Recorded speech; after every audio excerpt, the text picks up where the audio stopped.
যতবার আমি বাপের বাড়ি থেকে শ্বশুর বাড়ি যাওয়ার দিন আমি অসুস্থ হয়ে পড়তাম, মানসিকভাবে অসুস্থ হয়ে পড়তাম এবং শারীরিকভাবে অসুস্থ বলতে ওরা ট্যাঙ্কির জল আমি ব্যবহার করতাম, দোতলার বাথরুমটা ব্যবহার করতাম।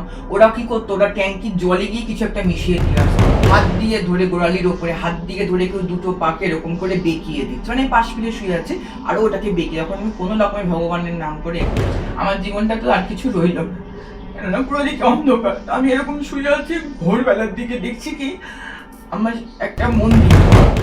মেডিটা লেজেন্ডে স্বাগত জানাচ্ছি আমি দেবপ্রতিম। এই মুহূর্তে যেটা আপনারা দেখতে চলেছেন সেটা একটা সত্য ঘটনা, আর এই ঘটনাটা কিন্তু অতিরিক্ত ভৌতিক ঘটনা, যেটা ক্লায়েন্ট নিজেই বলছে। কিন্তু আমরা একটু ক্লায়েন্টের প্রাইভেসি, ক্লায়েন্টের মুখমণ্ডলটা বা ক্লায়েন্টের ব্যাকগ্রাউন্ডটা কিন্তু আপনারা অন্য দেখবেন, কিন্তু ঘটনাটা ক্লায়েন্ট নিজেই বলছেন। ঘটনাটা ইম্পর্টেন্ট, ঘটনাটা আপনারা শুনুন তবেই বুঝতে পারবেন।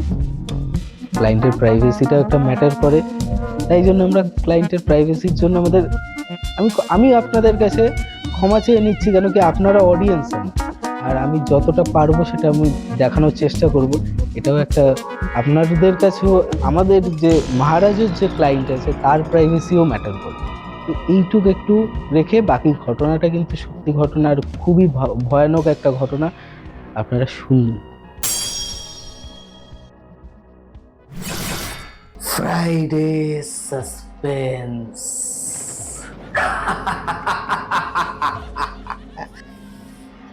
শুধুমাত্র মেডিটা লেজেন্ড ওয়াইটি চ্যানেলে। রাত ৯টায় আসবে গল্পের ধারা, রহস্য, প্রেম আর হাসির খেলা সারা। সত্যটা ভয়ঙ্কর।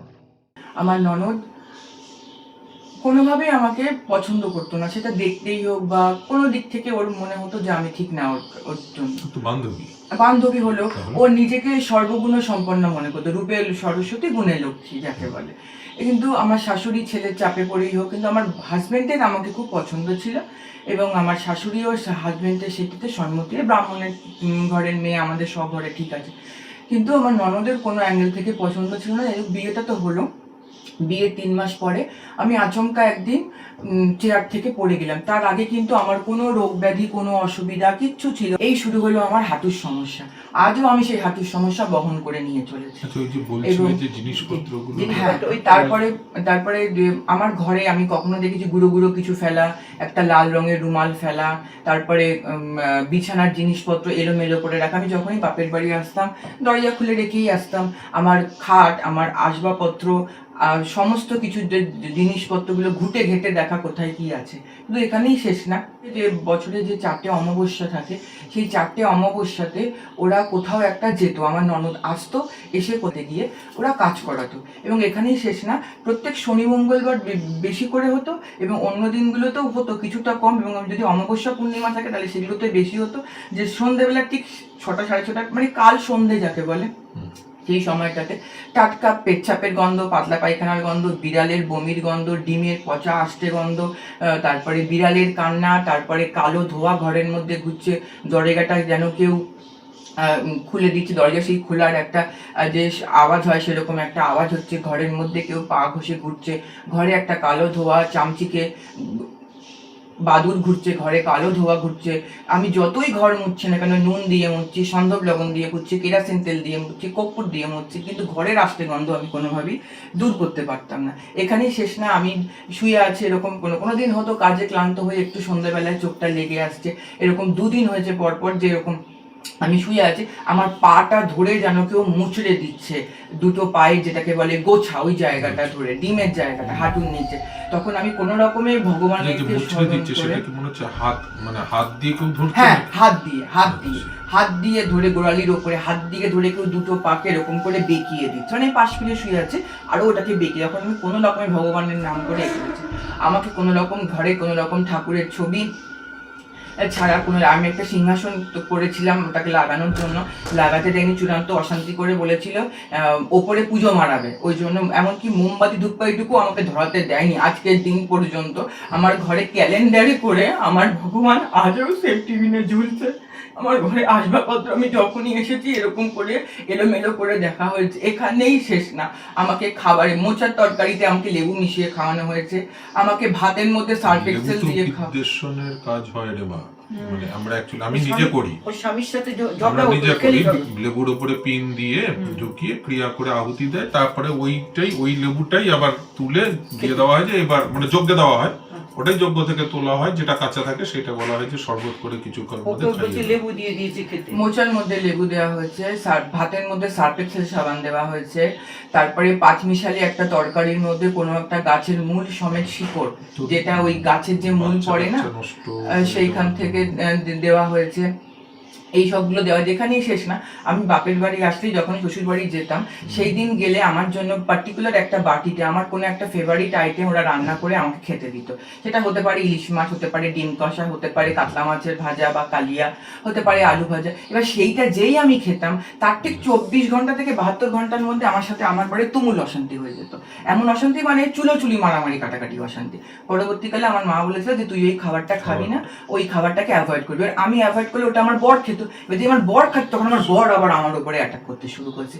এরকম করতে করতে হ্যাঁ, এমনকি আরো যদি আপনাকে বলে চাঞ্চল্যকর হতো, আমাকে যে ঘরটা থাকতে দেওয়া হয়েছিল ওই ঘরে ফুটো করা ছিল, এমন ফুটো করা ছিল যে যাতে করে আমি যখন দেখতে পেলাম ফুটোটা, তখন দেখছি যে আমার খাটটা এমন ক্যালকুলেশনে ফুটোটা করা ছিল যে আমার গলার নিচ থেকে হাঁটুর নিচ পর্যন্ত দেখা যাবে যে আমি আমার স্বামীর সাথে কিভাবে সহবাস করছি। আমি আমার মায়ের সামনেই কথাটা বললাম, কেননা সবটুকু পরিষ্কার করে বলতে আমি পছন্দ করি। এটা দেখার পরে আমি যখন সেই দরজাটা ভেঙে আমি যখন বললাম এখানে দেওয়াল তুলে দেওয়ার কথা, ব্যাস আমি হয়ে গেলাম আরো চক্ষুশূল। এখানেই শেষ না, প্রত্যেকটা আজকের দিন পর্যন্ত প্রত্যেকটা দিন আমার ননদ সকালবেলা 11টা থেকে 11:30টার মধ্যে আমার শাশুড়িকে ফোন করে বলে দেবে রান্নার লোকে কোথায় কোন তেল ঝাল মশলা নুন চিনি কোথায় কোনটা দেওয়া হবে, সেই মতন আমার শাশুড়ি চলায় আজকের দিন পর্যন্ত। এবং ননদের যাবতীয় খরচা, এমনকি যদি আপনি মানে ননদের সেই স্যানিটারি ন্যাপকিন থেকে শুরু করে, ননদের একটা ছেলে আছে 10 বছর বয়স, তার সব খরচাও আমার হাজব্যান্ডই চালায়। আর ননদের বড় হচ্ছে ইনকাম ট্যাক্সের লয়ার, সে তার পয়সাগুলো জমাচ্ছে। এখানেই শেষ না, ননদ বিয়ের পরে তার জায়ের বাচ্চা সমেত যাকে তাড়িয়ে শ্বশুরবাড়ির সম্পত্তি পুরো নিজের গ্রিপে নিয়ে নিয়েছে। এখন বাপের বাড়ির সম্পত্তি গ্রিপে নিয়েছে, কারণ দাদাকে নিয়ে নিয়েছে, আমাকে বার করে দিয়েছে।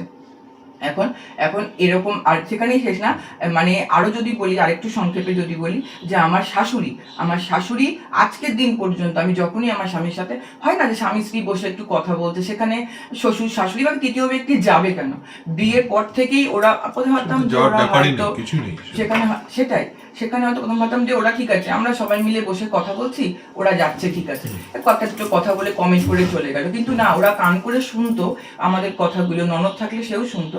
এবং শাশুড়ি সব সময়ের জন্য, আমি যখন আমার স্বামীর সাথে কথা বলছি তখনই আমার শাশুড়ি এসে সেখানে ইন্টারফেয়ার করে তার মাঝখানে। এবং সেটা যদি তাকে বলা হতো যে তুমি কেন আসছো, এবং আমি একটা সময় বিরক্ত হয়ে বলছিলাম যে কুত্তালিশ কখনো সোজা হবে না, আমাকে বলছে দেখ আমি কুকুর বললো, তাই উনি এটা বুঝতে পারছেন যে আমি অনেক কুকুর বললাম, আর এটা বুঝতে পারছেন না যে স্বামী স্ত্রী কথা বলতে তার মধ্যে যতই সে মা হোক, আর কিছু বলি আমি তো মা, আমি জন্ম দিয়েছি, আমি 10 দিন রয়েছি, তার মানে তুমি সব করে চালো, আর তুই বিটা দিলে কেন, তুমি যখন বিটা দিয়েছো, তুমি বলছো যে আমি স্বামী সুখ পেয়েছি, আমি সন্তান সুখ পেয়েছি, তাহলে আমরা তাদেরকে বঞ্চিত করলে কেন? এখানেই শেষ না, 2024 আমি লাস্ট গেছি থাকতে। 2024 আমার শাশুড়ি আমার স্বামীকে নিয়ে শুয়েছে, আর আমি একা একা শুয়েছি বিছানায়। এখানেও যদি বলেন তাও শেষ না, আমি বিয়ের পরে আমার শাশুড়ি থেকে কোমরে ব্যথা হতো, তা আমার মা বলেছিল যে বাবা মার যেমন সেবা করতে হয় অসুস্থ হলে, সেরকম শাশুড়িরও করতে হয়, হ্যাঁ শাশুড়িরও করতে হয়। তা আমিও ঠাকুমাকে দেখেছি, তো ঠাকুমাকে আমি আমার মাও যা শিখেছে আমিও তাই শিখিয়েছি। তা আমি আমার স্বামীকে রেখেছি কোমরে ভলিনি লাগাতে, তা আমি আমার শাশুড়িকে বলছি মা তোমার কোমরে কোথায় লেগেছে, তা আমি ভলিনি লাগিয়ে দিচ্ছি। তখন বলছে না তোমায় লাগাতে হবে না, আমি লাগিয়ে নেবো। আমি বললাম ঠিক আছে, হয়তো লজ্জা পাচ্ছে ইয়েতে। তা আমি আমার স্বামীকে বললাম, আমার স্বামী বললো না মা লজ্জা পাচ্ছে তোমার থেকে। একদিন দুদিন প্রথম বিয়ের পরে ব্যাপারটা অতটা গ্রাহ্য করিনি।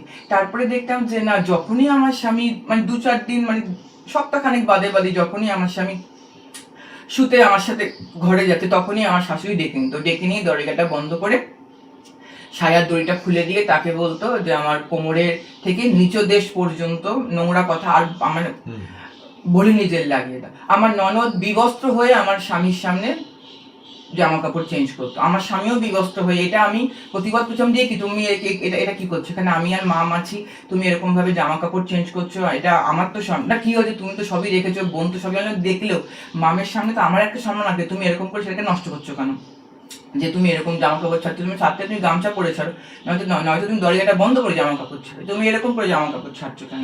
এই সবগুলো প্রতিবাদ করাতে আমি খারাপ হয়ে গেছি দিনের পর দিন।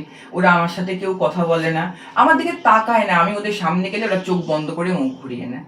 এবং বছরের 4টে অমাবস্যাতে আমার ননদ আসবেই। এখানে আমার বাবা মারা যাওয়ার পরে আমি একদিন খুব কান্নাকাটি করছি যে কি হলো, এবং আমার ননদ আমাদের বাড়ির সামনে এসে একটা কিছু ফেলে দিয়ে আমার নন্দা জামাই বাইকে করে বেরিয়ে গেছে। তারপরে কি করে দেখলে? বারান্দায় আমার ভাই দাঁড়িয়ে ছিল, আমার ছেলে ডাকে, মা শিগগির আসো আসো দেখবে এসো। নিজের চোখেই ব্যাপারটা হ্যাঁ, নিজের চোখেই আমার দেখেছি। ছেলে ওরা বুঝতে পারেনি যে দাঁড়িয়ে না আছে। না না, ওরা কেন জামা কাপড় কিছু মেলা ছিল আমাদের তো আচ্ছা, ছোট আচ্ছা, ফ্ল্যাটের হ্যাঁ, বারান্দা, জামা কাপড়ে ওরা বুঝতে পারে না, অন্ধকার ঠিক সন্ধ্যাবেলাটা ফেলে দিয়ে চলে গেছিল। 18ই মার্চ ওরা আমাকে বাড়ি থেকে তাড়িয়ে দিয়েছিল, মা মেয়ে দুজনে মিলে। আমার বর অফিসে কাজের লোককে দিয়ে আমি কাজ করাতে পারবো না, ওরা কাজের লোককে দিয়ে কাজ করাবে, আমাকে কাজ করতে গেলে নিজেকে ঘর পরিষ্কার করতে হবে। এবার কাজের লোকটাকে আমি দেখে ইনস্ট্রাকশন দিয়ে কাজ করাতে গেছি, ওই জন্য ওদের রাগ। তাই জন্য ওরা কাজের লোক তো কাজ করার জন্য, না, তো ওরা- কাজ করিয়ে নেবো এটাই তো ঠিক। না ওরা করাবে, ওরা করাবে, মেয়ে ওরা বলবে পয়সা না। দিচ্ছে, ওরা করাবে, কিন্তু আমাকে যে ঘরটা থাকতে, আর আমার কোনো ঘর নেই ওখানে, ওরা আমাকে একটা থাকতে দিয়েছে ঘর বলে সেই ঘরটাতে আমি থাকছি, কিন্তু ওই তো এন্টায়ার বাড়িটা হচ্ছে শাশুড়ির বাড়ি, মানে মনিকা শর্মার বাড়ি। ওটা ও শ্বশুর একবার আমার মশাই- ননদ গেছে, তখন ওর পিসিকে বলেছে কি, এসো পিসি আমার ঘরটা দেখবে এসো। এইটা কেন বলেছে, চলে আসার পর বলছে তুমি কি বললে, তোমার আবার ঘর কোথায়, এখানে তোমার কোনো ঘর নেই, এটা এটা বাড়ি তো আমার বাড়ি, তোমাকে থাকতে দিয়েছি ঘরটা। আমি এই প্রথম শুনলাম, আমি অনেক বড় বাড়ি, আমাদের অনেক বড় পরিবার, বাবার বাড়ি শ্বশুর বাড়ি, আমরা যে যেখানে থাকে তাকে বলা হয় ওইটা ওর ঘরে আছে।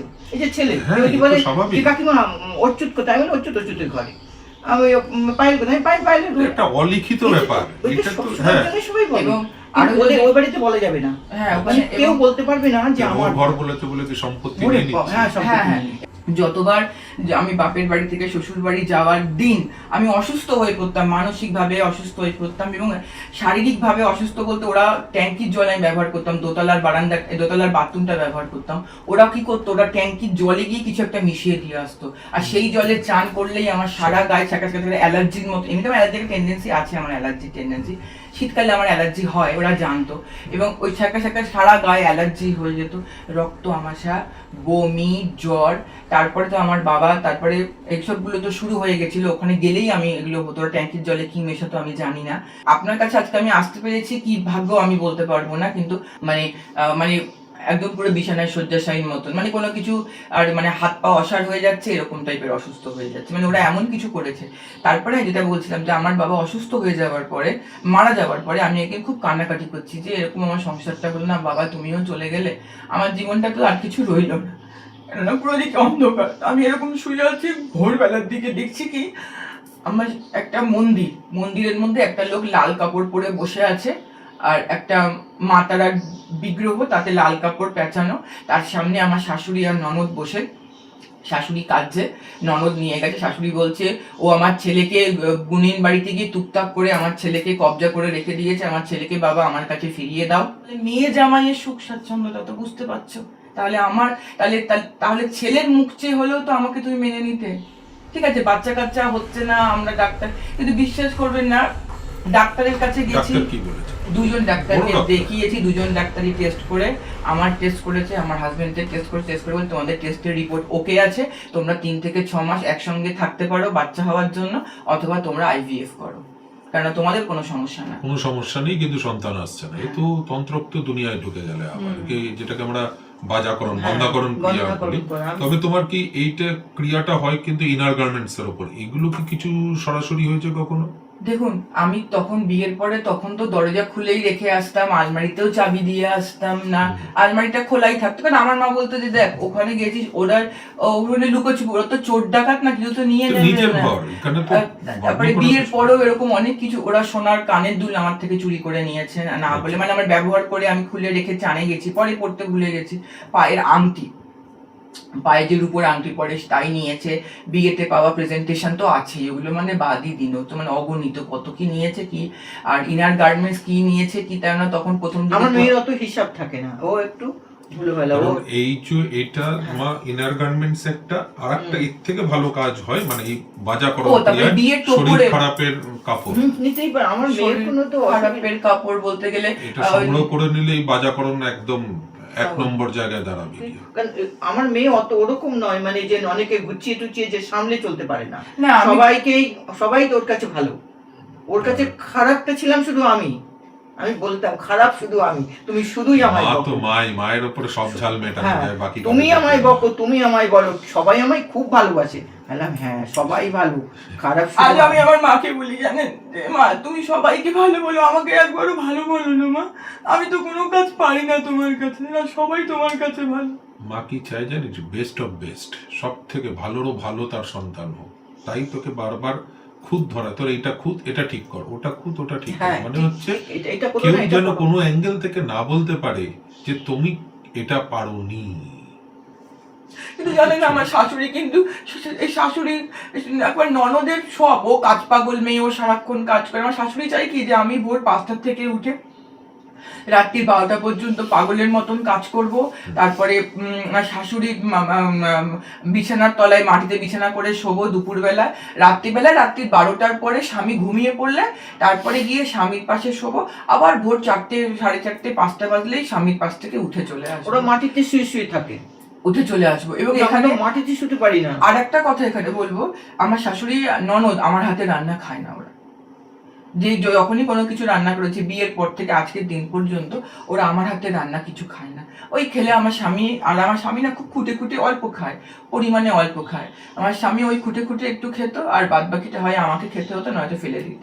ভয় থাকে যে কিছু হ্যাঁ, মিশিয়ে হ্যাঁ, ওরা যেহেতু মেশায় তো হ্যাঁ, ও সেই আর আমার বাবা যতদিন বেঁচে ছিল, আমার বাবা যে কয়বার গেছে প্রত্যেকটা বার আমার বাবা মিষ্টি নিয়ে গেলে ওরা কেউ খেত না, ওই আমার বর যেটুকু একটু মিষ্টি টিষ্টি খেত, বাদ বাকিটা আমার শাশুড়ি আমার সামনে এরকম করে হাইটা ধরে এরকম করে ছুঁড়ে মারত আমার সামনে। এগুলো না আমার কাছে মানে এগুলো হজম করা যায় না, জানেন তো, সব হজম করা যায়।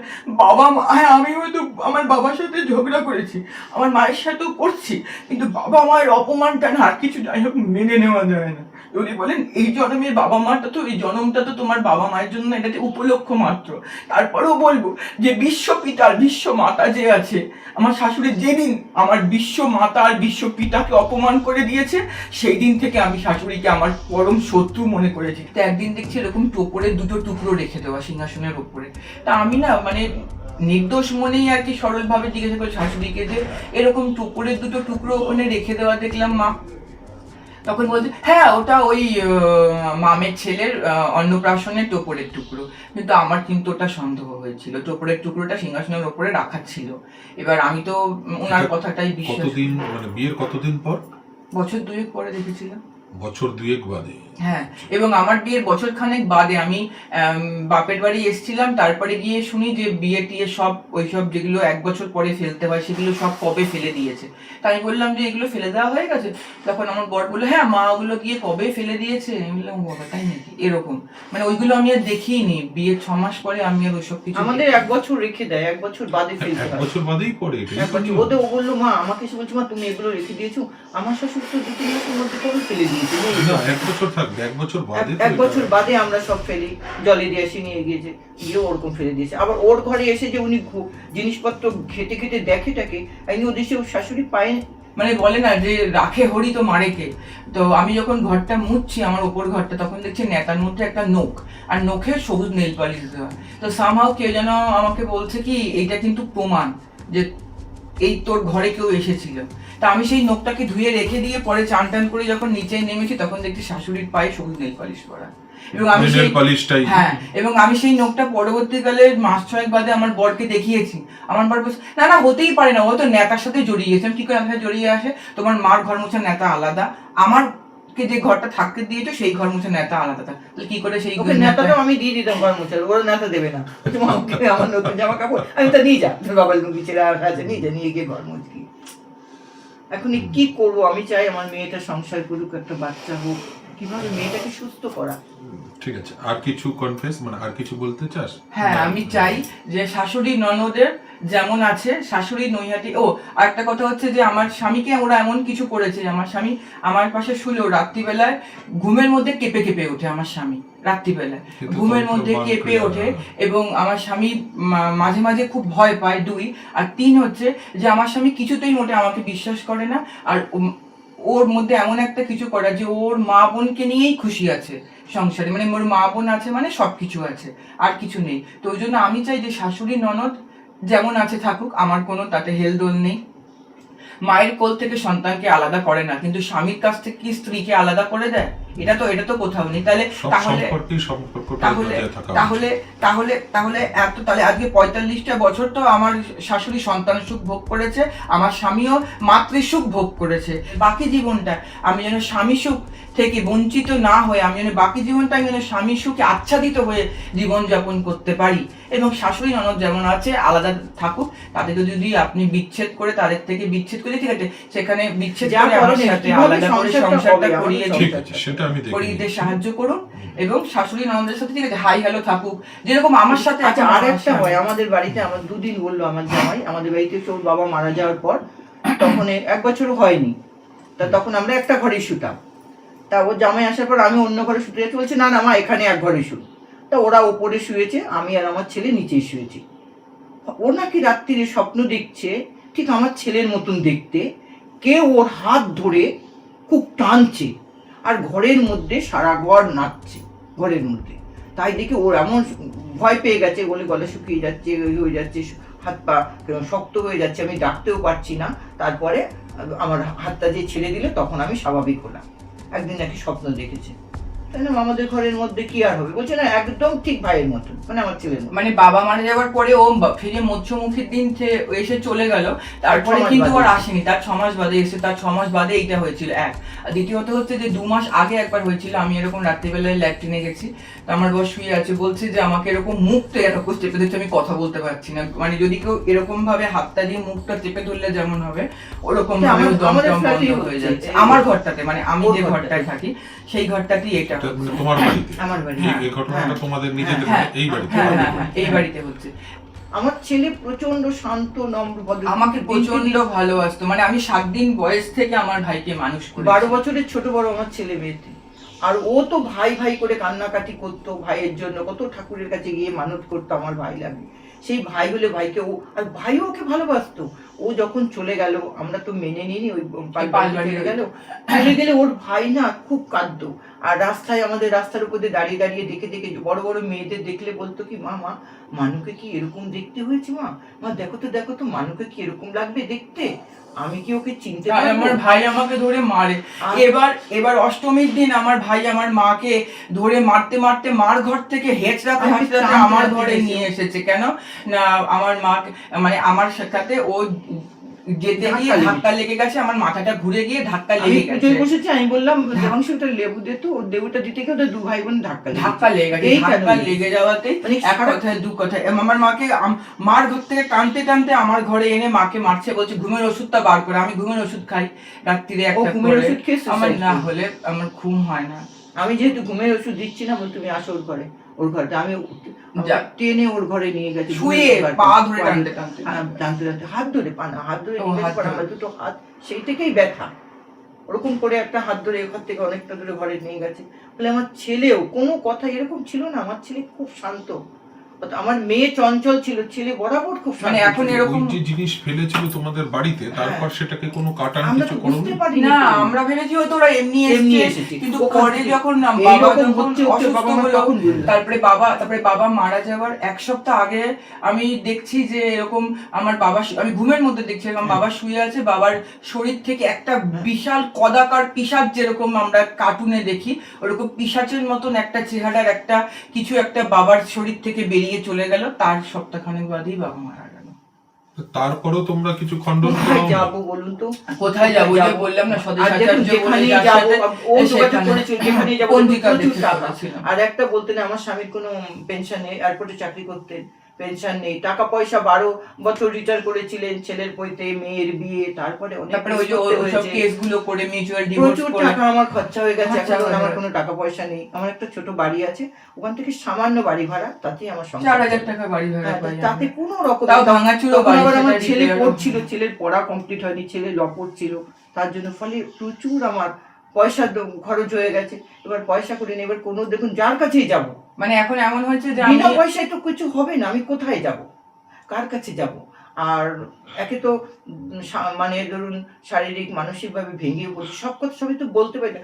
মেয়ের কথা ছেলের সামনে বলতে পারি না, ছেলের কথা মেয়ের সামনে মেয়ে বোঝে, ও বোঝে মা ভাইয়ের বিশাল ভাই কেন এরকম করে আমাদেরকে, তাও আমাকে বলবে তুমি আমার জীবনটা শেষ করলে, তোমার জন্য এইরকম টাকা ও- দাও টাকা দাও, টাকা দাও। ওর জন্য আমার জন্য সেই পালবাড়ির সেই কেসের খরচা হয়েছে, বিয়ের খরচা হয়েছে, আমাকে বলে মাকে বলে টাকা দাও, ওকে বলো টাকা দিতে, 10 লাখ টাকা দিতে হবে ওকে। এতটাই আমাদের- বিদ্বেষ হয়ে গেছে। এতটা বিদ্বেষ। এখানেই শেষ নাই যে ও আসবে তো, যে এখন নেই, আমরা আমরা বাড়িতে আছি, ও আসবে, এসে যদি দেখে আমি আর মা কথা বলছি দাঁতলি গিরি করে এক কথায় দু কথায় মার সাথে অশান্তি লাগিয়ে দেবে। আমি আর মা বসে হয়তো একটু হাসাহাসি কোনো সময় ওর করছি, সাথে কথা ব্যাস। বলা যাবে না, ও থাকলে আমরা কথা ও বলতে পারবো। ওর সাথে কোনো সময় যেন কথা বললেই সে রেগে যাবে, সারাক্ষণই ও থাকবে ওর ঘরে। বিদ্বেষ আবার ক্রিয়া করে ও দিয়েছে। আবার আমাকে বলছে তোমার জন্যই তো সব এইরকম, তুমি মেয়ে বুঝবে ঘরের মধ্যে। ওই যে আমি প্রথমেই বললাম যে হ্যাঁ, কোনো ভাইরাই চায় না বিয়ের পরে মেয়ে বাপের বাড়িতে থাকলে, কিন্তু কি করব, মেয়েটাকে এখন ওখানে যদি আমি ঠেলে ফেলে দিই, আমার মেয়ে তো মরে যাবে। আমার ওখানে দুটো ফ্ল্যাট পাশাপাশি, একটা ওর বাবার বাড়ির পৈতৃক ফ্ল্যাট, আর একটা ফ্ল্যাট আমি পাশে আমার কিনেছি। মামা কিনে হ্যাঁ, দিয়েছে, আমার দাদা কিছু সহযোগিতা করেছে করে একটা ফ্ল্যাট কিনেছি বলো না, মামা কিনে দিয়েছে, আমি সত্যি ফলে দিতে সেই পারবো। জন্য ওর বাবার যে ফ্ল্যাটটা সেটা আমি বলছি ওই ফ্ল্যাটটা ও থাকবে, আর এই ফ্ল্যাটটা বড় ফ্ল্যাটটা তুই থাকবি। তো এরকম ভাবেও কিন্তু আমি যে ও তো ওর ঘরেই থাকে, কিন্তু না, তুমি কেন রেখেছো ওকে, তো বিয়ে দিয়েছো, আগে একবার ওরকম করলো তার জন্য তুমি গাড়ি টাকা গিয়ে নষ্ট করেছো, উড়িয়েছো টাকা, আবার তুমি এখন ওকে ওর সহযোগিতা করছো, তুমি তোমার জন্য। আবার ওর ইচ্ছা ছিল না ল পড়ার, তা ল পড়ার ইচ্ছা ছিল ইঞ্জিনিয়ারিং পড়বে। তা দেখুন আমার ভাইদের সব কারখানা, ল পড়ে ওর এখন ও ল পড়েছে আমার কথাতে, তারপরে শেষ থেকে ওরা আমার উপরে রাগ, তুমি আমাকে ল পড়েছো তো লয় লোকে এত তাড়াতাড়ি দাঁড়ায় না, এত তাড়াতাড়ি পসার হয় না। বললাম না হোক, আমি তো তোর কাছে টাকা চাইছি না, তুমি ল আজ হয়নি কাল হবে, যেদিন হবে সেদিন এরা যেদিন দাঁড়ায় সেদিন তাদেরকে কিন্তু পেছনে ফিরে তাকাতে হয় না, ঠিকই দাঁড়িয়ে যাবে, এরকম করে বোঝায়। কিন্তু কিছুতেই আমাকে মানতে পারে, দিদিকে কিছুতেই ও মানতে পারে না। বিদ্বেষণ ক্রিয়ার প্রভাবটা তোমার বাস্তুর উপরে আর তোমাদের উপরে এমনিতেই রয়েছে, ওদিকে আবার ওর হাজবেন্ডের সঙ্গে বিদ্বেষণ ক্রিয়ার প্রভাব রয়ে গেছে। মানে আমাকে এখন কেউই সহ্য করতে পারছে না, স্বামীও পারে না, মা ভাইও পারে না, আমি কোথায় যাবো? মা পারে না এই কথাটা বলিস না। দুর্ভাগ্যকর ক্রিয়াটা হয়ে রয়েছে, তাই। দুর্ভাগ্যের আমি এই একটা কথাটা প্রভাব ওকে কালকে সম্পূর্ণ বলছিলাম হয়ে রয়েছে। যে এমন ওকে যারা ধরুন ভালোবাসে সবাই, ওকে দেখলে কেউ সহ্য করতে পারে না। দুর্ভাগ্য, নেগেটিভ এনার্জি ওর বডিতে আছে, সেই আছে না? কারণে একদম কনফার্ম ওর বডিতে নেগেটিভ এনার্জি আছে, সেই কারণেই এর এই সমস্যা হচ্ছে। এইটা হচ্ছে, সেইটাই তো আমি সেটা তারপরে বুঝি। পায়খানা বাথরুমে গেলে আমার বিয়ের আগেও বা বিয়ের পরও 20-25 মিনিটের মধ্যে চান পায়খানা হয়ে যেত, এখন সেটা 1.5-2 ঘন্টা পায়খানা হতে চায় না। পায়খানায় বসলে বিভিন্ন রকম মন্ত্র মাথার মধ্যে মন্ত্র মনে পড়ে, মন্ত্রগুলো, কারণ আমার মা মন্ত্র পাঠ করে পুজো করে ঘরে, আমার মা দীক্ষিত, সেই সব মন্ত্রগুলো মনে পড়ে, এগুলো তো পড়াটাও, মা বলে এগুলো পড়াটা পাপ অন্যায়, এগুলো কেন মনে পড়ে? আমি বলি দেখো মা, আমি কি করবো, মনে পড়ছে কেন, মনে পড়ছে আমি তো কিছু, কিন্তু ওরা জানতো, এবং ওরা বিয়ের পরে মানে বউ ভাতের পরের দিন আমি এরকম, আমাদের বাড়িতে নিয়ম হচ্ছে যে চান করে উঠে ঠাকুরের কাছে প্রণাম করো, ঠাকুরের কাছে কিছু প্রার্থনা করো, ঠাকুরের কাছে দিনে 2 বার, অন্তত 3 বার না হলেও 2 বার যাও, চান করে 1 বার যাও সন্ধ্যাবেলা। তা আমি চান করে বিয়ের পরে এরকম বিয়ের বউ ভাতের পরের দিন আমি ঠাকুরকে প্রণাম করতে গিয়ে আমি গান করেছিলাম, আমার একটু জায়গা দাও মায়ের মন্দিরে বসি। তাই নিয়ে আমার ননদ, নন্দা জামাই, শাশুড়ি, শ্বশুর বাড়ির লোকজন হাসাহাসি করে বলছে, এ কি বউ ভাতের পরের দিন এইটা কি গান, আমায় একটু জায়গা দাও মায়ের মন্দিরে বসি। তা আমি গানটা করে তারপরে আমি বোকার মতন চুপ করেছিলাম। পরবর্তীকালে এখন বুঝি তাহলে কি ওরা মানে কিসে ওদের এত রাগ, কি তারপরে আমি এই যে চান করে উঠে আমি বলতাম আমার বরকে, তোমরা খেয়ে নাও, চান করে উঠে ঠাকুরকে প্রণাম করে আসতে তো সময় লাগবে, তোমরা, এটা তো ওদের একটা রাগ বিরক্তি ছিল যে আমি কি করি দরজা বন্ধ করে, কি কেন করছি, ঘরে ওরকম ঠাকুরের ফটো ক্যালেন্ডার দিয়ে ঝুলিয়ে রাখছি কেন, ওইখানে মোমবাতি ধূপ করে দেবো কেন, শাশুড়ির সিংহাসনে গিয়ে কেন দিচ্ছি না, কেন দেবো শাশুড়ি সিংহাসনে? শাশুড়ি কিচ্ছু মানে না। ওই কাজের লোককে দিয়ে কাজের লোক 10 বাড়ি বাসন মেজে এসে 7 বাড়ি বাসন মেজে এসে কাজের লোক ঠাকুরের বাসন মাজছে, মুরগির মাংসের পাশে ঠাকুরের পুজোর বাসন রাখছে, একই নেতা দিয়ে খাবার টেবিলও মুছছে, ঠাকুরের সামনেটাও মুছছে। সেইখানে ভগবানের কাছে একটা ফুল আমি দিতে গেলে আমার একটা ঘেন্না পিত্তি লাগবে না? শাশুড়ির বাসি খাসি কাপড় নেই, সেই একই কাপড় পরে নোংরা ফেলার ডাস্টবিনের বালতি দিচ্ছে, আবার সেই কাপড় পরে ঠাকুরের ফুলও তুলছে, আবার সেই কাপড় পরে খাটেও বসছে। আমার শাশুড়ি শীতকালে পায়খানা বাথরুমে গিয়ে জল খরচ করে না, সরি মানে 1 মগ জল খরচ করে জামা কাপড় ছাড়ে না। আপনাকে ফ্র্যাঙ্কলি বললাম। এবং এরা, আমরা যেটা শরীর খারাপের যেটা জানি, এই যে আমি আজকে এসেছি, কিছু মনে করবে না, আজকে আমার 5 দিন। আমি গতকালকে মাথা ঘষে জামা কাপড় টাপড় বিছানার চাদর এমনকি একটা সুতো যদিও সেটাও পর্যন্ত কেচে ঘর মুছে আজকে 5 দিন, তাই আমি এসেছি। তাই একটা প্রোটেকশন তো নিতে হয়, তাই। কিন্তু ওরা এইসব কিচ্ছু মানে না। আমার শাশুড়ি ননদ সব কেন মানে আমার আলমারিটা, আমার খাটটা কেন আমি ওদেরকে পুরো হ্যান্ড ওভার করে দিই? কেন বলেছি যে না এটা আমার বাবা দিয়েছে, আলমারিতে আমি জামা কাপড়গুলো আমি রাখি বা এই খাটটাতে আমি শোবো না, আমার বলে এখানে কিছু নেই। বিয়ে হয়ে গেছে মানে আমার সবকিছুই ওদের। ওদের কথা এগুলো ওদেরকে দেওয়া হয়েছে। হ্যাঁ, ওদেরকে দেওয়া হয়েছে। আমার মেয়েদের বুঝি কম, বলছে আমি যদি বুঝতে পারছিস না, এরকম অনেক পরিবার আছে এখানেই শেষ না। বউকে কিছু দিলে তারা মনে করে ওগুলো ওদেরকে দেওয়া হয়েছে, ওগুলো বউয়ের কেন কিছু নেই। এখানেই শেষ না। আমার বিয়ের যাবতীয় গয়নাগুলো যেটা আমার বাপের বাড়ি থেকে দেওয়া হয়েছিল, ওরা সেইগুলো নিয়ে যাচ্ছে না বলে আমার শাশুড়ি চূড়ান্ত অশান্তি করেছিল। তারপরে আমি যখন আমার মামা শ্বশুরকে বলি, ছোট মামা শ্বশুর, ওনাকে বলাতে উনি তারপরে ওনাকে আমার শাশুড়িকে বলাতে তারপরে সেই গয়নাগুলো তারও 2 বছর বাদে, মানে গত বছর 2 তাদের 2023-এ আমাকে গয়নাগুলো ওরা দিয়েছে। তা না হলে ওরা বলছিল যে আমার বাপের বাড়ির যাবতীয় গয়না ওদের লকারে রাখতে হবে এরকম। এবং এই ছবিতেই দেখা রেখে গয়না কেন রাখিনি, গয়না সবকিছু মানে সবকিছু ওদেরকে দিয়ে দিতে, মানে ননদ তো তার যাকে তাড়িয়ে যায় সবকিছু ভোগ করছে, মানে ভাসুরকেও ভোগ করছে, স্বামীকেও ভোগ করছে, দাদাকেও ভোগ করছে, আর কোথায় কি ভোগ করছে ভগবান জানে। Friday suspense.